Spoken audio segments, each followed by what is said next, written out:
Hello and welcome to my first overview video of the 2022 University of Salford Wildlife Conservation Masters trip to Costa Rica. This is a re-edit of a video I posted a few months ago, but hopefully with the sound and greatly improved and a few more images. There's a couple more overviews on this channel as well as 3 more specific videos about the trip. I may do more of those later, but there will always just be these 3 overview videos.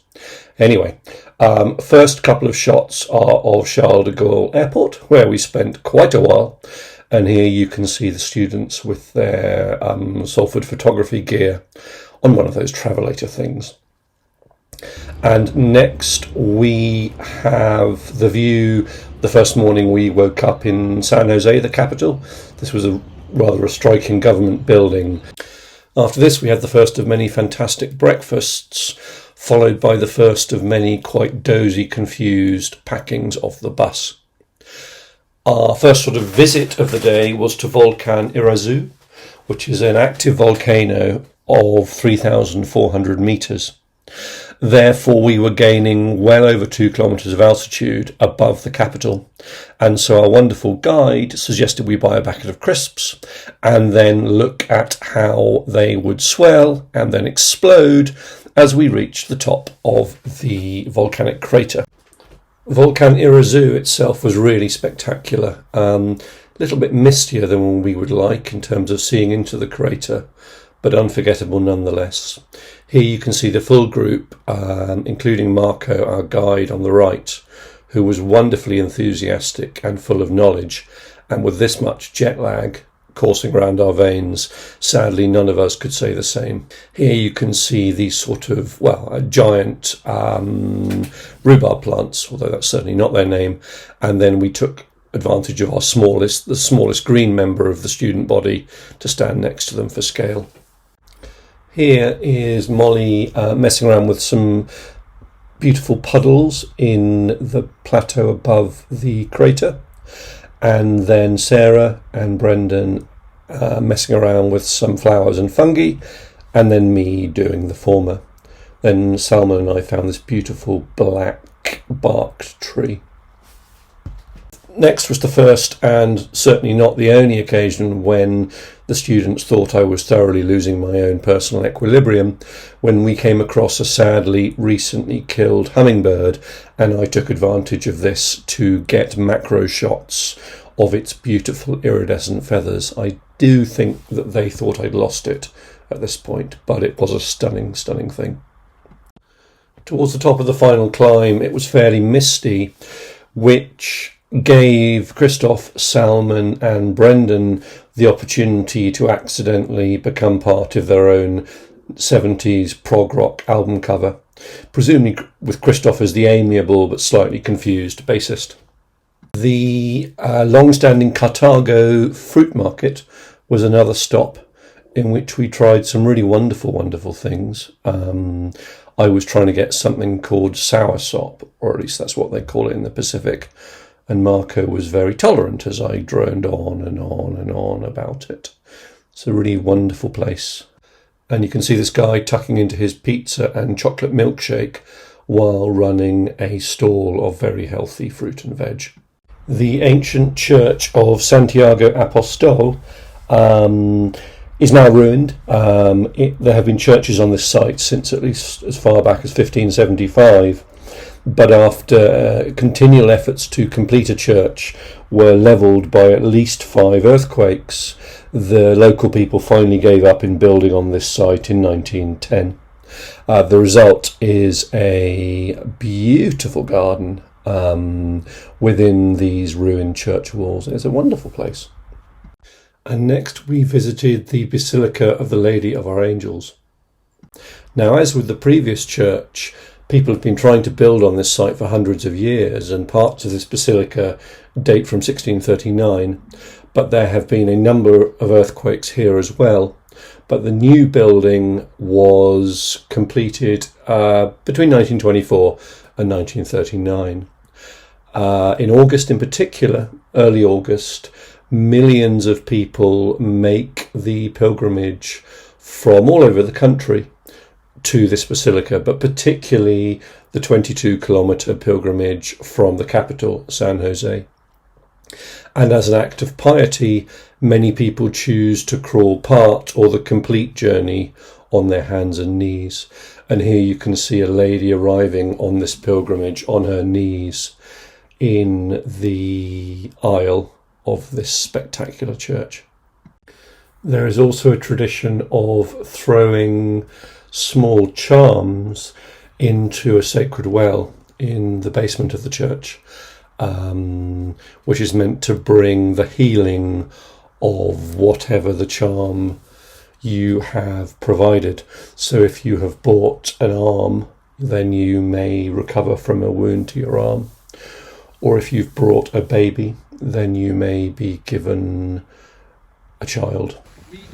Our trip to an upland peat swamp in the rain added more scientific knowledge and cold wetness to our far from healed jet lag, but it was a beautiful place. It would just have been nice if we'd been less sleepy. When we got to the next place we were staying, up in the cloud forest, I was pleased to find that there were lots of hummingbirds, and to prove that I don't just like my hummingbirds dead on the road, I took some pictures of these beautiful things. They are fabulous, fabulous animals. The next morning, and the perhaps 2-hour walk through the cloud forest is one of the most beautiful things I've ever seen. It is a spectacular place with thick lichens and all forms of all beautiful kinds of greenery abounding absolutely everywhere. It was an absolute joy. We started it cold and we finished it unbelievably hot and tired. That would be something to do with the 3,000 meters of altitude, but it was a joy throughout. I mean, a really, really spectacular place. Costa Rica has some really spectacular and important cloud forests with really beautiful fauna and flora. The fauna can be hard to see because there's so much vegetation to hide behind. But yes, this was a very spectacular morning indeed. Next we came to the Paramo. Now this is a spectacular environment found in some parts of South America and fewer parts of Central America, where of course we were. Sort of defined as being above the timberline, so above about 3,000 metres, and below the snow line, so below 5,000 metres.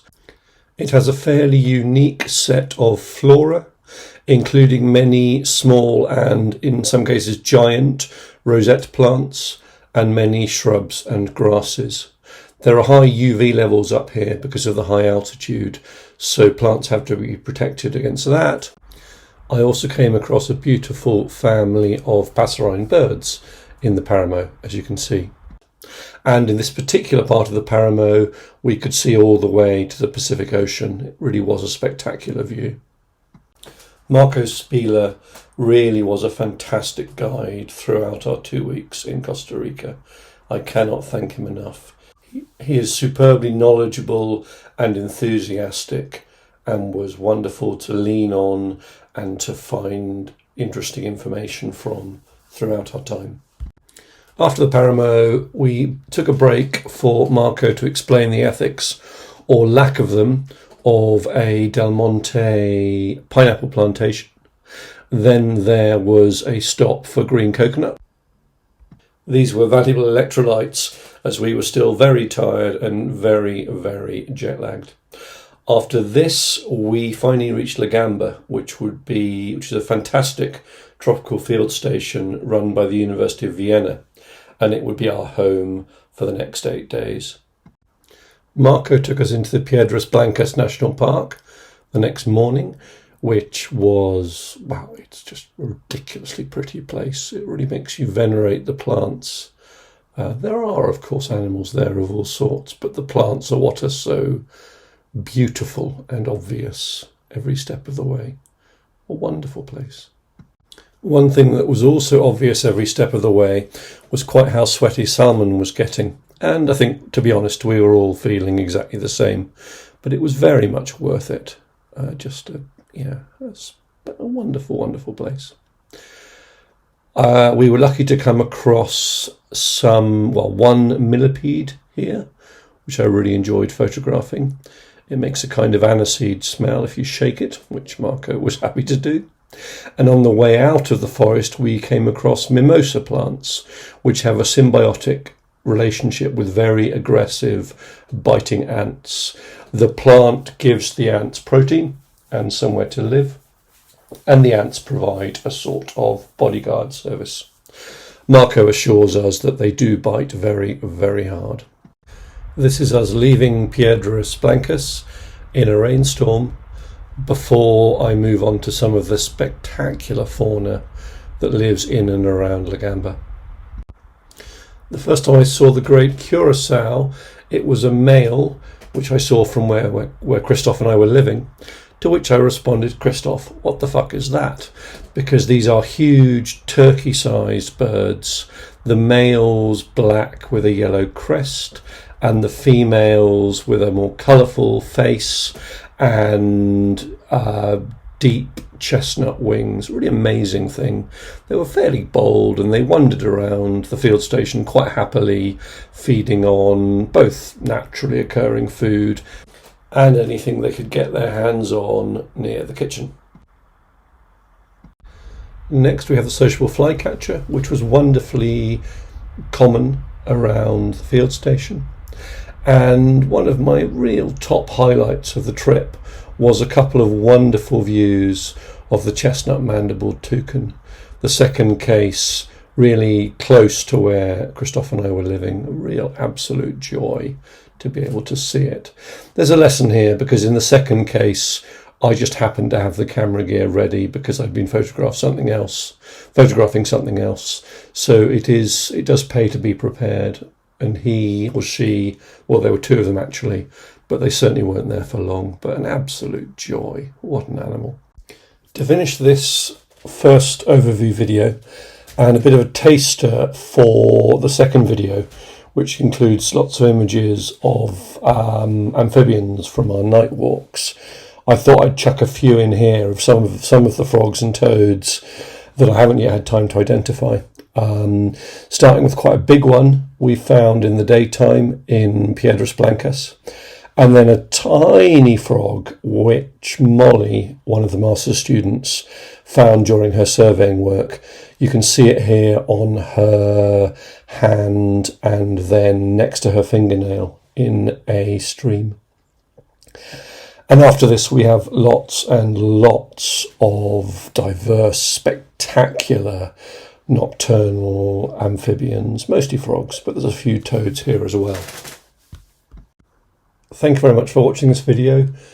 Please do check out the other two overviews and the other Costa Rica videos, as well as everything else on my YouTube channel. And I will leave you with this dude, who we were hanging out with on one of the night walks.